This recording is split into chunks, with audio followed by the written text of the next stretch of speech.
ഇന്ന് ഞാനൊരു കപ്പ ബിരിയാണിയുടെ റെസിപ്പി ആയിട്ടാണ് വന്നിട്ടുള്ളത്. അപ്പോൾ അത് തയ്യാറാക്കുന്നത് എങ്ങനെയാണ് നമുക്ക് നോക്കാം.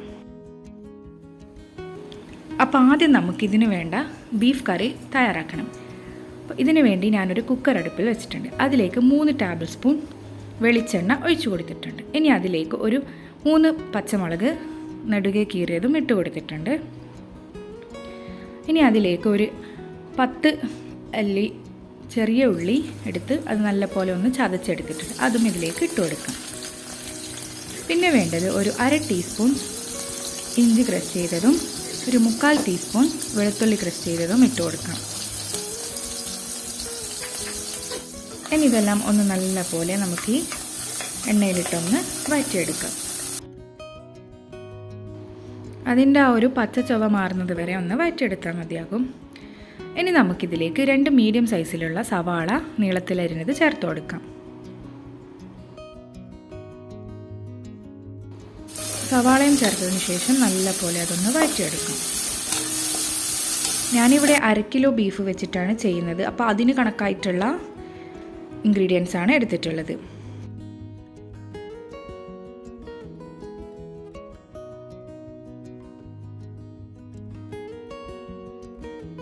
ഇനി ഇതിലേക്ക് നമുക്ക് കുറച്ച് കറിവേപ്പില ഒന്ന് ചേർത്ത് കൊടുക്കാം.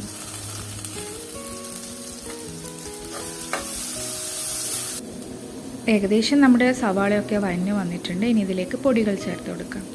ഞാനിവിടെ 2 ടീസ്പൂൺ മല്ലിപ്പൊടിയും 2 ടീസ്പൂൺ മുളക് പൊടിയും 3/4 ടീസ്പൂൺ മഞ്ഞൾപ്പൊടിയും ഒരു 1/2 ടീസ്പൂൺ ഗരം മസാല പൊടിയും ചേർത്ത് കൊടുക്കുന്നുണ്ട്. പിന്നെ വേണ്ടത് ആവശ്യത്തിനുള്ള ഉപ്പ്, അതും ചേർത്ത് എല്ലാം ഒന്ന് നല്ലപോലെ മിക്സ് ആക്കി എടുക്കാം.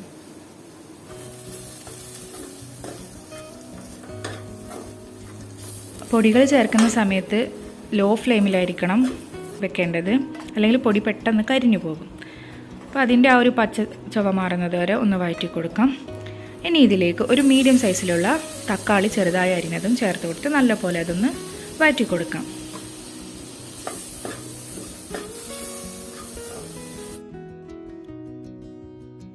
ഇനി ഇതിലേക്ക് നമുക്ക് കഴുകി വൃത്തിയാക്കി വെച്ച ബീഫ് ഇട്ട് കൊടുക്കാം. ഞാനിവിടെ എല്ലോട് കൂടിയിട്ടുള്ള ബീഫാണ് എടുത്തിട്ടുള്ളത്.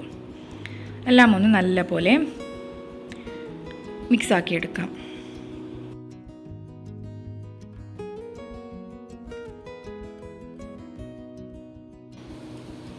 ഇനി ഇതിലേക്ക് നമുക്ക് തിളച്ച വെള്ളം ഒഴിച്ചു കൊടുക്കാം.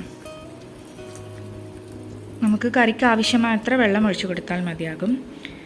പിന്നെ ഇനി ഇതിലേക്ക് കുറച്ച് മല്ലിയിലയും കൂടി ചേർത്ത് കൊടുക്കാം. എല്ലാം ഒന്നും കൂടി മിക്സ് ചെയ്തതിന് ശേഷം നമുക്ക് കുക്കർ അടച്ച് വെച്ച് ഒരു മീഡിയം ഫ്ലെയിമിലിട്ട് ഒരു 6 വിസിൽ വരുന്നത് വരെ അതൊന്ന് വെയിറ്റ് ചെയ്യാം.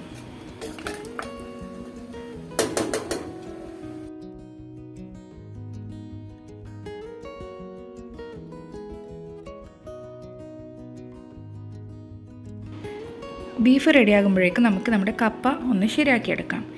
ഇതിന് ഞാൻ ഈ ഒരു 3 പീസിലുള്ള കപ്പയാണ് എടുത്തിട്ടുള്ളത്. അത് നമുക്ക് തൊലിയൊക്കെ ഒന്ന് കളഞ്ഞെടുക്കാം.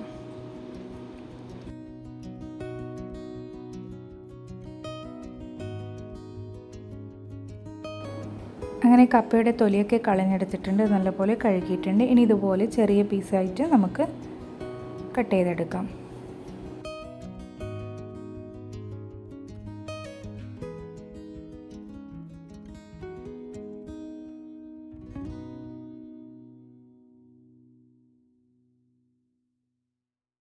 കപ്പ ചെറുതായി കട്ട് ചെയ്തെടുത്തിട്ടുണ്ട്. അതൊന്ന് കഴുകി വൃത്തിയാക്കിയതിന് ശേഷം നമുക്ക് വേവിക്കാൻ കണക്കായ ഒരു പാത്രത്തിലേക്ക് ഇട്ട് കൊടുക്കാം. ഇനി അതിലേക്ക് ആവശ്യത്തിനുള്ള ഉപ്പും ഒരു 1/2 ടീസ്പൂൺ മഞ്ഞൾപ്പൊടിയും ചേർത്ത് കൊടുക്കാം. ഇനി ഇതിലേക്ക് വേവിക്കാൻ ആവശ്യമായ വെള്ളവും ഒഴിച്ച് നമുക്കിത് അടുപ്പിലേക്ക് മാറ്റാം.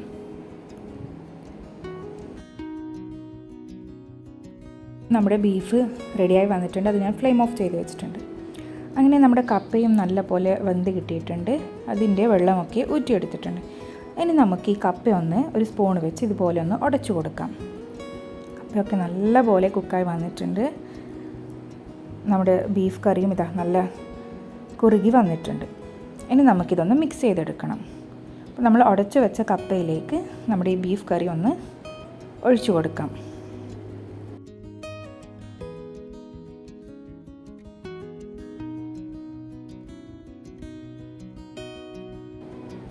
അങ്ങനെ ബീഫ് കറിയൊക്കെ കപ്പയിലേക്ക് ഒഴിച്ചു കൊടുത്തിട്ടുണ്ട്. ഇനി നമുക്കിത് നല്ല പോലെ ഒന്ന് മിക്സ് ചെയ്തെടുക്കാം.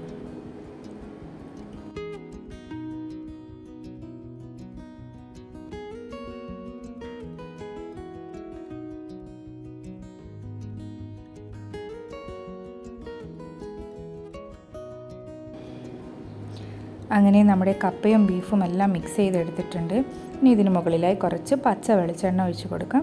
അതേപോലെ കുറച്ചൊന്ന് കറിവേപ്പിലയും ഇട്ട് കൊടുക്കാം. അങ്ങനെ നമ്മുടെ നല്ല ടേസ്റ്റി ആയിട്ടുള്ള ബീഫ് കപ്പ ബിരിയാണി ഇവിടെ റെഡി ആയിട്ടുണ്ട്. ഇനി നമുക്കിത് ചൂടോടെ കൂടെ തന്നെ സെർവ് ചെയ്യാം.